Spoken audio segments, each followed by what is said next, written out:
Chapter 26. Early in the reign of Jehoiakim, son of Josiah, king of Judah, this word came from the Lord. This is what the Lord says. Stand in the courtyard of the Lord's house, and speak to all the people of the towns of Judah who come to worship in the house of the Lord. Tell them everything I command you. Do not omit a word. Perhaps they will listen, and each will turn from his evil way.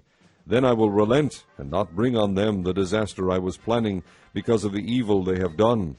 Say to them, This is what the Lord says. If you do not listen to me and follow my law, which I have set before you, and if you do not listen to the words of my servants the prophets, whom I have sent to you again and again, though you have not listened, then I will make this house like Shiloh, and this city an object of cursing among all the nations of the earth. The priests, the prophets, and all the people heard Jeremiah speak these words in the house of the Lord. But as soon as Jeremiah finished telling all the people everything the Lord had commanded him to say, the priests, the prophets, and all the people seized him and said, You must die. Why do you prophesy in the Lord's name that this house will be like Shiloh, and this city will be desolate and deserted? And all the people crowded around Jeremiah in the house of the Lord. When the officials of Judah heard about these things, they went up from the royal palace to the house of the Lord, and took their places at the entrance of the new gate of the Lord's house. Then the priests and the prophets said to the officials and all the people, This man should be sentenced to death, because he has prophesied against this city. You have heard it with your own ears. Then Jeremiah said to all the officials and all the people, The Lord sent me to prophesy against this house and this city all the things you have heard. Now reform your ways and your actions, and obey the Lord your God. Then the Lord will relent and not bring the disaster he has pronounced against you. As for me, I am in your hands. Do with me whatever you think is good and right. Be assured, however, that if you put me to death, you will bring the guilt of innocent blood on yourselves, and on this city, and on those who live in it. For in truth the Lord has sent me to you to speak all these words in your hearing.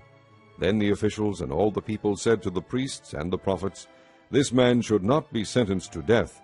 He has spoken to us in the name of the Lord our God. Some of the elders of the land stepped forward and said to the entire assembly of people, Micah of Moresheth prophesied in the days of Hezekiah king of Judah. He told all the people of Judah, This is what the Lord Almighty says. Zion will be plowed like a field, Jerusalem will become a heap of rubble, the temple hill a mound overgrown with thickets. Did Hezekiah king of Judah or anyone else in Judah put him to death? Did not Hezekiah fear the Lord and seek his favor? And did not the Lord relent so that he did not bring the disaster he pronounced against them? We are about to bring a terrible disaster on ourselves. Now Uriah, son of Shemaiah, from Kiriath-Jearim, was another man who prophesied in the name of the Lord. He prophesied the same things against this city and this land as Jeremiah did. When King Jehoiakim and all his officers and officials heard his words, the king sought to put him to death. But Uriah heard of it and fled in fear to Egypt. King Jehoiakim, however, sent Elnathan, son of Achbor, to Egypt, along with some other men. They brought Uriah out of Egypt and took him to King Jehoiakim, who had him struck down with a sword, and his body thrown into the burial place of the common people.